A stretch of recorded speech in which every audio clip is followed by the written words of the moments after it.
60 రోజుల్లో మీతో ఇంగ్లీష్ అద్భుతంగా మాట్లాడిస్తాం. వెంటనే కాల్ చేసి జాయిన్ అవ్వండి. నమస్తే, welcome back to Suman TV. నేను మీ సంజయ్. ఈరోజు మనతో పాటు ఉన్నారు తోడు నీడ ఫౌండర్ రాజేశ్వరి గారు. మ్యామ్తో మాట్లాడి ఇప్పుడు జరుగుతున్న ప్రేమ వ్యవహారాల గురించి కొన్ని విషయాలు తెలుసుకుందాం.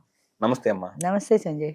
అమ్మ, ప్రేమలు ఇప్పుడున్న ప్రేమలు ఎలా ఉన్నాయంటే ఏళ్ల తరబడి ప్రేమించుకుంటారు. పెళ్లి సందర్భం వచ్చేటప్పటికి నువ్వు ఇంకా సెటిల్ కాలేదని చెప్పేసి వదిలేసి వెళ్ళిపోతుంటారు. అదే ప్రేమించిన వ్యక్తి ఏ 5 ఏళ్ళకో 10 ఏళ్ళకో బాగా కష్టపడి బాగా మంచి పేరు మంచి డబ్బు సంపాదించి మంచి హోదా సంపాదించిన తర్వాత మళ్ళీ వద్దనుకున్న ప్రేమ తిరిగి వస్తుంటది. వాళ్ళే వచ్చి మళ్ళీ నిన్ను ప్రేమిస్తున్నాను, నేను ఇష్టపడుతున్నాను అని చెప్పేసి నేను అప్పుడు తప్పు చేశాను, వదిలేసాను అని చెప్పేసి అంటుంటారు. అసలు అలాంటి వాళ్ళని నమ్మాలంటారా, నమ్మకూడదు? అది అవసరార్థం ప్రేమలని కొన్ని ఉంటాయి. అంటే అవసరాన్ని బట్టి ప్రేమిస్తారు. ఇప్పుడు నువ్వు జీవితంలో సెటిల్ అవ్వలేదు, ప్రాక్టికల్ గా ఆలోచిస్తే సెటిల్ అయిన వాడితో ఆమె జీవితం ఎలాగ గడుపుతుంది? ఇలాంటివి ఎక్కువ సినిమాల్లో చూపిస్తుంటారు. ఏదో కారణం వల్ల ఇద్దరు విడిపోతారు. 5 ఏళ్లకో 10 ఏళ్లకో ఆయన కొంచెం తలనెరిసి బాగా డబ్బులు సంపాదించి విమానాల్లో తిరిగి వస్తాడు వీడి దగ్గరికి. చాలా సినిమాల్లో చూస్తాం ఇది వరకు. ఎందుకంటే ఆ క్షణంలో వద్దు అనుకున్నారు, విడిపోయారు. ఆయన కసిగా వెళ్ళి డబ్బులు సంపాదించేశాడు, డబ్బులు సంపాదించి తిరిగి వచ్చాడు. ఇప్పుడు ఈమె ఆయన్ని యాక్సెప్ట్ చేస్తుంది. అది ఎంతవరకు కరెక్ట్? అదే కదా మీరు అడిగేది. అది ఏంటంటే చెప్పాను కదా, అవసరార్థం ప్రేమలని కొన్ని ఉంటాయి. అంటే ఈవేళ వాడికి సంపాదన లేదు కాబట్టి వీడు నన్ను పోషించలేడు కాబట్టి వీడు వద్దు. అదే సంపాదన వచ్చిన తర్వాత మళ్ళీ వీడు కావాలని ఎలా అనుకుంటోంది? అంటే అందులో ప్రధానం సంపాదనైనా డబ్బు ఒకటే కదా. నువ్వు సెటిల్ అవ్వలేదు, నువ్వు వద్దు అన్న మనిషి ఇవాళ వాడు సెటిల్ అయ్యాక ఇష్టపడుతోందంటే అందులో ఆ ప్రేమలో ప్రధానమైన లక్షణం ఏంటంటే వాడు సెటిల్మెంట్, వాడు డబ్బు సంపాదన. అప్పుడు డబ్బు సంపాదించలేదు కాబట్టి వద్దు, ఇప్పుడు డబ్బు సంపాదిస్తున్నాడు కాబట్టి ఓకే. అంటే ఈ రెండు మధ్యలో ప్రధానంగా ఉన్నది డబ్బు. అదే వాడు లైఫ్లో సెటిల్ అవ్వడం అంటే డబ్బే కదా. అందుకని అయితే ఇలాంటి ప్రేమలు నమ్మచ్చా నమ్మకూడదా అంటే అవసరార్థం ప్రేమలు అని చెప్పాను చూడండి. ఇది అవి ఏదైనా మనకు అవసరం ఉన్నప్పుడు మనం ప్రేమించేస్తాం అవతల వాడిని, మన అవసరం తీరిపోయాక వదిలేస్తాం. అలాంటివి కూడా ఉంటాయి. అంచేత ముఖ్యంగా మగవాళ్ళు కానీ ఆడవాళ్ళు కానీ తెలుసుకోవాల్సిన విషయం ఏంటంటే ఈ ప్రేమలో ఎంతవరకు నిజాయితీ ఉంది. ఈ రోజుల్లో అసలు నన్ను అడిగితే, అఫ్కోర్స్ ఇది నా స్వంత అభిప్రాయం అనుకోండి, ప్రేమ అనేది లేదు ప్రపంచంలో. అవసరం కోసం ప్రేమించడమే. ఏదో అమ్మాయి అందంగా ఉందని ప్రేమించడమో, అమ్మాయికి ఆస్తుందని ప్రేమించడమో, లేదా వీడికి ప్యాకేజీ బాగుందని ప్రేమించడమో, అది చూసి ప్రేమిస్తున్నారు తప్ప ఒక వ్యక్తిని ఇష్టపడుతున్నారంటే ఏం చూసి ఇష్టపడుతున్నారు? వాడు ప్యాకేజీ బాగుంది, లేదా ఈ అమ్మాయి అందంగా ఉంది. ఈ రెండే ప్రధానమైన కారణాలు ప్రేమకి. అంటే ప్రేమ నువ్వు ప్యాకేజీతో ముడేస్తున్నావా, అందంతో ముడేస్తున్నావా అంటే అంతే అనుకోవాలి. మరి 2 సంబంధాలు వచ్చాయి అనుకోండి పెళ్లి కూతురికి, ఒకటి ప్యాకేజీ తక్కువ ఉంది, ఒకటి ప్యాకేజీ ఎక్కువ ఉంది. ఏది దేన్ని ప్రిఫర్ చేస్తుంది? ప్యాకేజీ ఎక్కువ ఉన్నవాడిని ప్రిఫర్ చేస్తుంది. ఎందుకంటే వాడికి డబ్బు ఎక్కువ ఉంది. డబ్బు ఎక్కువ ఉంది అంటే నేను హ్యాపీగా ఉండగలుగుతాను. అంటే ఏ బంధమైనా సరే ఆర్థిక సంబంధాలే అని కమ్యూనిస్టులు చెప్పినట్టుగా ఏ బంధమైనా సరే దీంతో డబ్బుతో ముడిపడుంది. డబ్బు బాగా ఉన్నవాడిని మనం ఎక్కువ ప్రేమిస్తాం. అంటే డబ్బును ప్రేమిస్తున్నాం. నన్ను అడిగితే డబ్బును ప్రేమిస్తున్నాం, వాడిని ప్రేమించట్లా. వాడి దగ్గర డబ్బు ఎక్కువ ఉంది కాబట్టి డబ్బును ప్రేమిస్తున్నాం. సెటిల్ అవ్వకపోవడం అబ్బాయి తప్పు అంటారా? సెటిల్ అవ్వకుండా ప్రేమించి సెటిల్ అవ్వలేదని వదిలేయడం అమ్మాయి తప్పు అంటారా? సెటిల్ అవ్వకపోవడం అబ్బాయి తప్పని చెప్పలేము. వాడికి ఇంకా సెటిల్ అయ్యే వయసు ఉందో లేదో, ఇంకా వాడు సెటిల్ అవ్వాలి అని అనుకోలేదు. అనుకోకుండా ఈలోగా తొందరపడి ప్రేమించేసుకున్నారు ఇద్దరు. అది ఇప్పుడు అంత తేలిగ్గా అమ్మాయిలు కూడా పట్టాల. బాగా ప్యాకేజీ బాగుండి బాగా చదువు ఉద్యోగం అన్నీ ఉంటేనే ప్రేమిస్తున్నారు. అందుకే 30 ఏళ్ళైనా పెళ్లిలో ఉంటారు. అంతే, లేనివాడిని ప్రేమించరు, ఉద్యోగం లేనివాడిని ప్రేమించరు. ఇప్పుడు ఉద్యోగం లేదు, అన్నీ బాగున్నాయి, మనిషి బాగున్నాడు, అంతా బాగుంది, కానీ వాడిని ఎవరు ప్రేమించరు. ఎందుకని? నువ్వు బాగుంటే సరికాదు, నీ జీతం కూడా బాగుండాలి కదా. జీతం లేనివాడిని ఎలా ప్రేమిస్తారు? రేపొద్దున వాడు ఏం పెట్టి పోషిస్తాడు అనే సమస్య వస్తుంది. అంచేత ఇవన్నీ ఈ ప్యాకేజీలన్నీ చూసుకుని ఇవన్నీ బాగున్న వాడినే ప్రేమిస్తున్నారంటే ఇట్ ఈజ్ ఓన్లీ కమర్షియల్. అది నిజమైన ప్రేమ కాదు. అలాంటప్పుడు ప్రేమలన్నీ 30 ఏళ్ళ తర్వాత ఉండాలి కదమ్మా.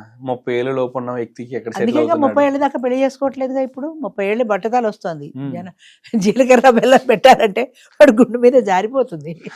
30 ఏళ్ళు దాటితే కానీ పెళ్లి చేసుకోవట్లేదు ఎవరు. ఎందుకంటే వాడు ప్యాకేజీ బాగుండాలి. మగపిల్లలు కూడా ఏమంటున్నారంటే ముందు నేను జీవితంలో స్థిరపడాలి, నాకు ఒక మంచి ఉద్యోగం ఉండాలి. ఆ ఉద్యోగం వచ్చాక పెళ్లి చేసుకోరా అంటే నేను లైఫ్లో సెటిల్ అవ్వాలి కదా. నేను కాపురం పెట్టుకుంటే మంచం, కుర్చీ, టేబుల్, ఫ్రిడ్జ్ ఇవన్నీ కొనుక్కోవాలి కదా. ఇవన్నీ కొనుక్కోవాలి. ఇవన్నీ కొనుక్కున్న తర్వాత అమ్మాయిని ఎత్తుక్కోవాలి. ఆ అమ్మాయి కూడా నా ఆశయాలకి అనుగుణంగా ఉండాలి. 30 ఏళ్ళు వచ్చాక సంబంధాలు చూడడం మొదలెట్టి ఆ సంబంధం వీడికి నచ్చేటప్పటికి ఇంకొక 4-5 ఏళ్ళు నడిచిపోతుంది. 35 ఏళ్ళు వచ్చేస్తాయి అప్పటికి. ఇంచుమించు ఇంకా ఇదివరకు అయితే పాతకాలంలో అయితే పిల్లలు పుట్టకుండా ఇంకా ఆపరేషన్ కూడా అయిపోయింది 35 ఏళ్ళు వచ్చేవాడికి. ఆ టైంలో వీళ్ళు పెళ్లి చేసుకొని పిల్లలు కన్నా మొదలెడుతున్నారు. అప్పుడు పెళ్లి చేసుకుని పిల్లలు కానిప్పుడు డాక్టర్లు గగ్గోలు పెడుతున్నారు. ఆ లేటు వయసులో ఆరోగ్యకరమైన సంతానం కలగరు అని. సో ఇదొక సమస్య. అంటే ఇక్కడ ఒక వ్యక్తి మోసపోతున్నాడు. అవును. సెటిల్ అవ్వలేదన్న ఒక కారణం చూపించేసి ఇప్పుడున్న సమాజంలో ఉన్న అమ్మాయిలు వదిలేస్తుంటే ఆ అబ్బాయి పరిస్థితి ఏంటి, అసలు ఆ సిచ్యువేషన్ కి సొల్యూషన్ ఏం లేదంటారా? ఫస్ట్ ఏంటంటే వీళ్ళ మనసు వీళ్ళ కంట్రోల్లో ఉండాలి. ఆ అమ్మాయి ప్రేమించాను అనగానే ఎగబడి ప్రేమించేశానని ఆ అమ్మాయి చుట్టూ తిరగడం కాకుండా, ఈ అమ్మాయి రేపు పొద్దున పెళ్లి చేసుకుని నేనేం పెట్టి పోషిస్తాను, నాకు సంపాదన లేదు, అంచేత ఆ అమ్మాయిని ప్రేమించకూడదు అని ముందే కంట్రోల్లో పెట్టుకుంటే ఈ గొడవే లేదు కదా. ఆ అమ్మాయిని ప్రేమించేసి పార్కులకి పబ్బులకి తిరిగేసి ఆ తర్వాత ఆ అమ్మాయి నువ్వు నాకు సెట్ అవ్వదు అని చెప్తే దేవదాసులా మారిపోయే కంటే, నేను ఒక అమ్మాయిని ప్రేమించానంటే, ఆ అమ్మాయిని నా జీవితంలోకి ఆహ్వానించానంటే నేను అమ్మాయిని బాగా చూసుకోగలనా, లేదా అమ్మాయిని సంతోషపెట్టగలనా, అమ్మాయిని సుఖపెట్టగలనా అని తనని తాను ప్రశ్నించుకోవాలి. వీటన్నింటికీ ఓకే అని వస్తే నేను ఉద్యోగం చేసే రోజుల్లో రావులపాలెంలో ఒక 3వ క్లాసు పిల్లవాడు 4వ క్లాస్ అమ్మాయికి లవ్ లెటర్ రాశాడు. వాడికంటే తక్కువ కాదు, ఒక క్లాస్ ఎక్కువ, దట్టు ఎలిమెంటరీ స్కూల్లో. 3వ క్లాసు పిల్లాడు 4వ క్లాస్ అమ్మాయికి లెటర్ రాసి వాడు ఫ్రెండ్కి ఇచ్చి అమ్మాయికి ఇచ్చిరా అని పంపించాడు. వాడికి తెలియదు చూడండి, వాడి ఫ్రెండ్కి ఇచ్చి పంపించాడు. సరే నేను చూశాను, 2 తిట్టి ఏం రాశాడని పేపర్ తీసుకున్నాను. అందులో 4 పిచ్చి గీతలు తప్ప ఏం లేవు. నిజంగా జరిగిన సంఘటన చెప్తున్నాను నేను. అంటే వాడికి రాయాలనే కోరిక ఉంది. ఏ సినిమాలో చూశాడో ఒక ప్రేమలేఖ రాయాలని కోరిక కలిగింది. రాయడానికి రావు, 4వ క్లాస్కి వచ్చాడు కానీ వాళ్ళు కూడా సరిగా రావు. కనీసం నేను నిన్ను ప్రేమిస్తున్నాను అనే సెంటెన్స్ రాయడం కూడా రాదు. అంచేత ఏదేదో వాడు రాయాలనుకుని ఏవో 4 గీతలు పెట్టేశాడు, అది ఇచ్చి పంపించేశాడు అంతే. 4వ క్లాస్ వాడు నిజంగా ప్రేమిస్తే పెళ్లి చేసుకోగలడా? పెళ్లి చేసుకుని 3వ క్లాస్ వాడు ఏం చేద్దామని, దట్టు వాడికంటే పెద్దమ్మాయి. 4వ క్లాస్ అంటే వీడికంటే కనీసం ఒక 1-2 ఏళ్ళు పెద్ద ఉంటుంది కదా.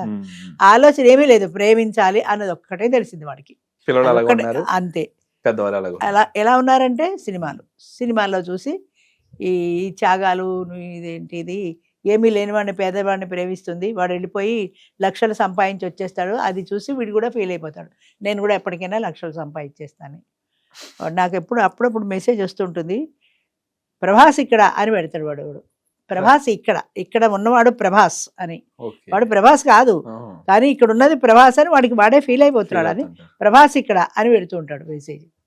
వాడు ఏమన్నారు వాడికి అసలు మెచ్యూరిటీ ఉందా అంటే, ఇంచుమించు ఆ వయసు వచ్చింది కాబట్టి ప్రభాస్ అంటే వాడికి ఇష్టం, బాగుంది, 18-20 ఏళ్ళు ఉండుంటాయి. కానీ ఇక్కడ ప్రభాస్ అని పెట్టే ముందు ప్రభాసు నేను ఒకటెల్లా అవుతామన్న ఆలోచన లేదా? ఆలోచన లేదు, రాదు కూడా. అనుష్కని అమ్మాయిను, ప్రభాస్ అని అబ్బాయి ఫీల్ అయిపోతే సరిపోదు, ప్రాక్టికల్ గా ఆలోచించాలి కదా. ఒక పక్క అమ్మాయిని ఎలా ప్రేమిస్తున్నావు, పక్కన లైఫ్ కూడా ఎలా సెటిల్ చేసుకుంటావు, అది లేదు, ఆ ఆలోచన లేదు. ప్రభాస్ అమ్మాయిని పెళ్లి చేస్తే 4 సినిమాలకి ఇన్నో 4 డ్యూయట్లకి పెడితే డైరెక్టర్ గారు డబ్బు అదే వాడిదేం పోయింది, ఏ ప్యాంటు చొక్కా వేసుకోమంటే అది వేసుకుంటారు, తిరుగుతారు. కానీ ఇవన్నీ నిజ జీవితంలో రావు కదా. జీవితం వేరు, ఊహలు వేరు. ఈ రెండింటికి చాలా వ్యత్యాసం ఉంది. ఊహల్లో బ్రతకడం అనేది ఈ రోజుల్లో బాగా అలవాటు అయిపోయింది జనాలకి. ఎందుకంటే మనకి తీరని కోరికలన్నీ కళ్ళు మూసుకొని ఊహా ప్రపంచంలో తీర్చేసుకుంటుంటాం. ప్రేమించుకోవడానికి పార్క్ అయినా ఓకే, ఏదైనా ఓకే, రోడ్డు పక్కన ఎక్కడైనా ఓకే. పైగా ఆ ప్రేమ కూడా చాలా ఈజీగా పుట్టేస్తుంది. బస్ స్టాండ్ లో ఒక బస్సు కోసం వెయిట్ చేసే ఇద్దరు ప్రేమ చేసుకుంటారు ఆ క్షణంలో మాట్లాడేసుకుని. అలాగా ప్రేమ చాలా ఈజీగా పుడుతుంది. ప్రేమ అనేది అసలు నిజంగా ప్రేమ మాత్రం ఫుట్పాత్ మీద పుట్టేస్తుంది. పెళ్లిలో మాత్రం కోట్లు ఉంటేనే జరుగుతాయి, ఆస్తులు ఉంటేనే జరుగుతాయి, అంతస్తులు ఉంటేనే. ఈ అమ్మాయి కూడా తర్వాత వద్దనే చెప్పేస్తుంది. లేదా ఈ అమ్మాయి తెలియక వాడంటే ఇష్టపడినా వాళ్ళు చెప్తారు కదా, వాడేం పోషిస్తాడే నిన్ను, అబ్రాసి గడు, వాడిని వదిలేసాయి, నీకు మంచి సంబంధం చూస్తామనగానే చాలా ఈజీగా మర్చిపోయి వెళ్ళిపోతుంది. అంచేత ఎప్పుడు కూడా ప్రేమ అనేది అసలు అర్థమే లేదు. ఈ రోజుల్లో ప్రేమ అర్థమే లేదు, ఒక అవసరం మాత్రమే.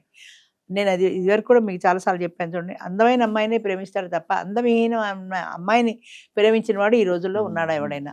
అంటే వాడు ఏం ప్రేమిస్తున్నాడో అందాన్నే ప్రేమిస్తున్నాడు. ఆ అమ్మాయి అందంగా ఉంది కాబట్టి ప్రేమించాడు, ఆ అమ్మాయి అందంగా లేకపోతే అమ్మాయిని ప్రేమించాడు కదా.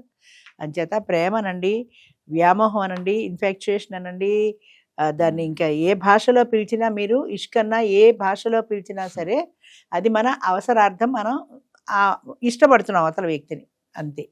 అంతేగాని ప్రాక్టికల్గా జరిగేది మాత్రం శూన్యం, ఏముండదు. ఒక ఫుట్పాత్ మీద పుట్టిన ప్రేమ పెళ్లి చేసుకోవాలంటే కోట్లు ఉండాలి, ఆస్తులు ఉండాలి, అంతస్తులు ఉండాలి.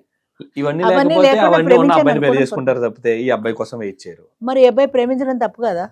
ఈ అబ్బాయి కూడా నాకేమీ లేకుండా అమ్మాయిని తెచ్చి నేను ఏం సుఖపడతాను, ఏం సంతోషపడతాను అనే ఆలోచన లేకుండా ఈజీగా ప్రేమించేసి ఒక కప్పు కాఫీ హోటల్కి వెళ్ళి తాగేస్తే ప్రేమ అయిపోతుంది. అది ప్రాక్టికల్ గా ఎందుకు ఆలోచించరు? అమ్మాయి పోషించగలనా లేదా అని ఆలోచించాలి కదా, ఆ ఆలోచన ఉండాలి కదా, అది లేదు.